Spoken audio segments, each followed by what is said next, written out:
So once you think you've got enough solder out of the pins, you can actually go to the front and remove the bracket. If it doesn't come out by hand, you can just grab a set of pliers and get in there and just pull. It should pop right out. And then take hold of the ports and just give them a gentle rock, and out they come. And even though the control ports will pop out clean most of the time, it doesn't really matter if these ports get damaged too much, because they are going to be pretty much cut right off when the board trimming stage hits. Alright, after you've desoldered the bracket points, 4 on the bottom, these can be a little bit more of a pain because, as I said, they are all ground solder that they used on there, so getting all of it off is pretty difficult. So fortunately, there's nothing really around any of the pins on the front side that's going to cause any damage if you pull these out. You still want to be gentle, obviously, and not scrape the board with the pliers or anything like that. But if you just zoom out a little bit here, grab a hold of one of the brackets and just lightly bend and flex. You'll feel that if it's not going to come out, then you need to hit it again with the desoldering tool, but most of the time it'll come right out with a little bit of force. A little back and forth bending, twisting, and done. We have no further use for these, and they can go with the rest of the discarded material. The next, again, is the same repeat. Desolder the pins on the back for the switch, power switch, and the same for the reset button.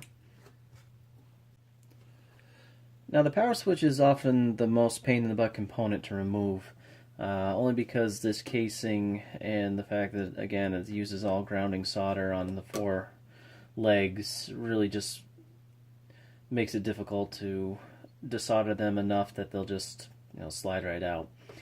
So more often than not, I end up destroying this thing entirely, and then going back and removing whatever's left over. It's kind of the same deal with the reset switch, only though the reset switch is made out of plastic and it just crushes almost instantly. So what I like to do, I've already gone on the back and tried to desolder all the legs twice, and it still hasn't been working all that well. So I'm just going to go at it the fun way. Now, again, you have to be careful about how far you tilt these pliers back and forth once you have a hold of this thing, because up here on this corner there are a lot of really tiny traces that go to the CPU, and if you damage those, you're in trouble. So just kind of pry it a little bit, and as expected,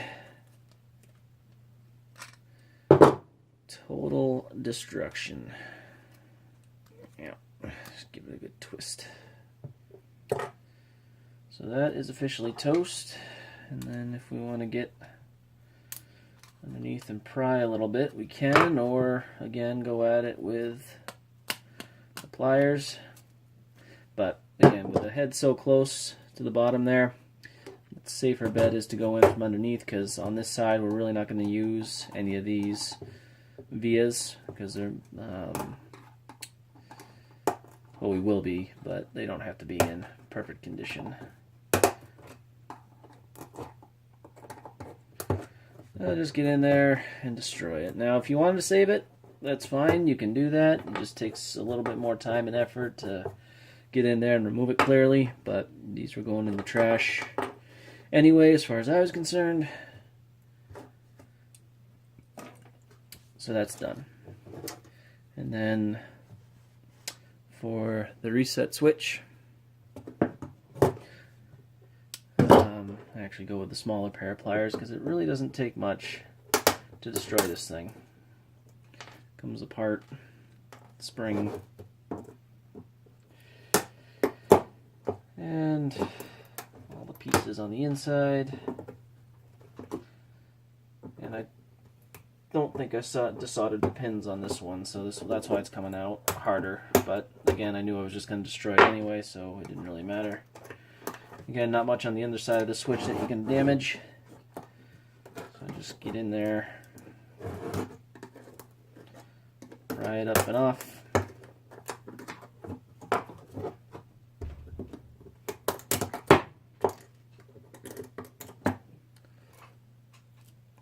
And then just break off any of these pins like any of the other ones we've done already.